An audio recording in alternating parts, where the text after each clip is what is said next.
Buongiorno a tutti, mi chiamo Salvatore Usala, felicemente sposato da quasi 34 anni. Da circa 5 ho un amante di nome Isla. Mia moglie non gradiva, ma dopo ci ha fatto l'abitudine.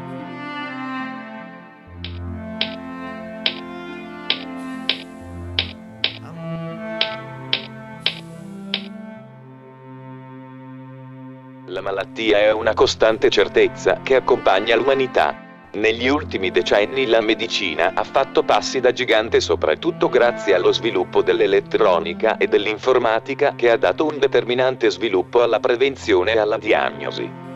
Purtroppo ancora esistono malattie analizzate e descritte da più di 100 anni, delle quali ancora si sa troppo poco, e chi ha la sfortuna di averle risulta al momento inguaribile. Le malattie in questione sono prettamente neurologiche, le più devastanti sono sicuramente le neuromuscolari. Io ho l'onore di essere un prescelto da una delle più infide, la sclerosi laterale amiotrofica, detta più comunemente SLA. Dico l'onore perché nella vita si ha una sola certezza, la morte. Ebbene, se devo morire prima o poi, considero un'esperienza umana, emotiva e di riscoperta dei valori della vita convivere con la SLA.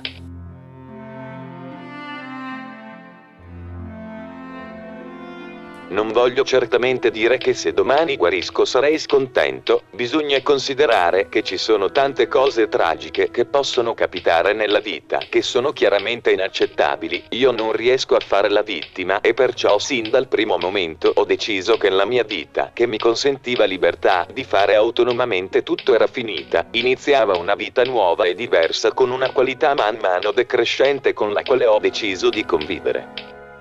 La convivenza con una malattia come la SLA presuppone una serie di problematiche di difficile soluzione. Io ho sin dal primo istante pensato all'equilibrio della mia famiglia per cercare di attenuarne l'impatto devastante.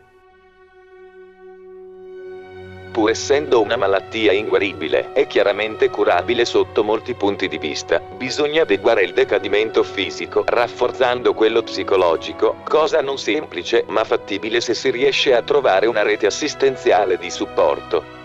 Io ho deciso di continuare a lavorare sino a quando era diventato impossibile, perché non riuscivo più neanche a parlare senza stancarmi molto. Sono sempre andato fuori a fare fisioterapia, perché uscire di casa è fondamentale per avere uno scambio di relazioni vitale, per sopperire alla immobilità che ti costringe ad una vita isolata.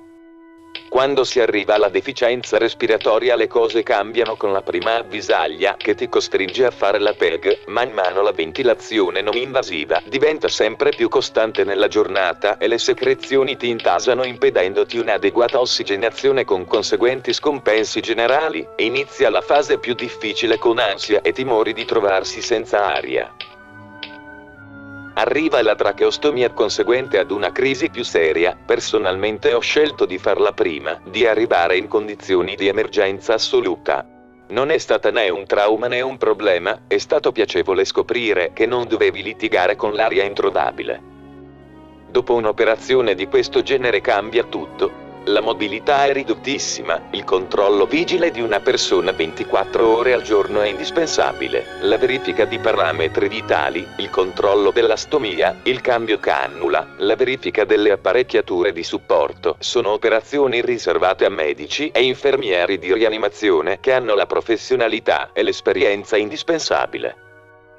La cura ed il supporto domiciliare è la soluzione ideale, in quanto il contorno familiare è la panacea a molti problemi che possono minare una minima qualità di vita. Non è del resto possibile avere un infermiere 24 ore al giorno, ma è vitale averlo negli orari topici, cioè dopo la sveglia e la sera, prima della notte.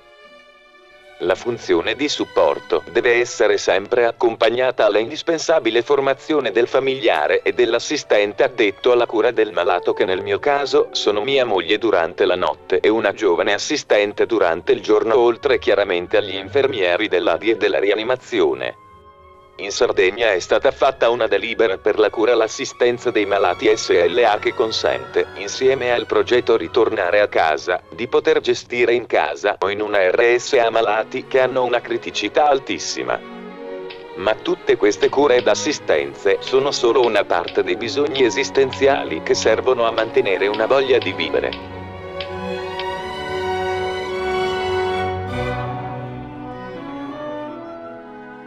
Abbiamo tanti esempi di malati che hanno detto basta ad una vita quasi vegetativa, il caso Nuvoli è emblematico, non si può avere capacità cerebrali intatte e nel contempo vivere isolati da mondo.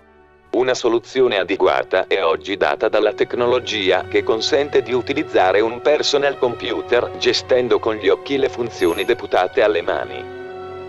Da circa 5 mesi ho un comunicatore oculare che mi consente di fare quasi tutto: scrivere, parlare e conversare, internet e posta elettronica, gestione conto corrente, utilizzo dei programmi più comuni e ultimamente ho messo su una mailing list la Sardegna su Yahoo che consente agli iscritti di colloquiare come in un forum con possibilità di avere archivi di dati.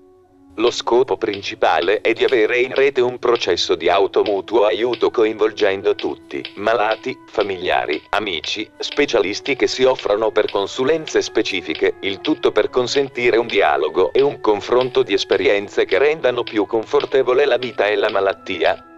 Mi preoccupa più l'eventuale mancanza dell'APSL che una notte insonne per le secrezioni.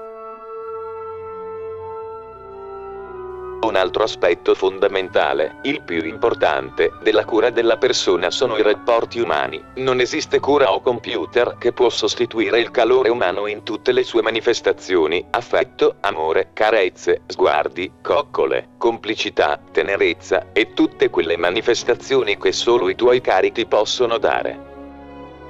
L'esperienza della tracheostomia mi ha fatto ricredere sulla qualità umana dei nostri operatori sanitari. Io ho vissuto e vivo un rapporto di affetto e amorevolezza con gli infermieri in particolare. Anche le sofferenze o problemi che sorgono durante il loro permanere risultano insignificanti, perché ogni loro gesto o manovra, anche invasiva, è accompagnato da una delicatezza e un sorriso che non ti fanno pensare ai problemi. Sono cariche di anestetico naturale umano. La mattina aspetto con ansia il loro arrivo che mi dà una tranquillità sia dal punto di vista delle cure che da un punto di vista psicologico ed emozionale.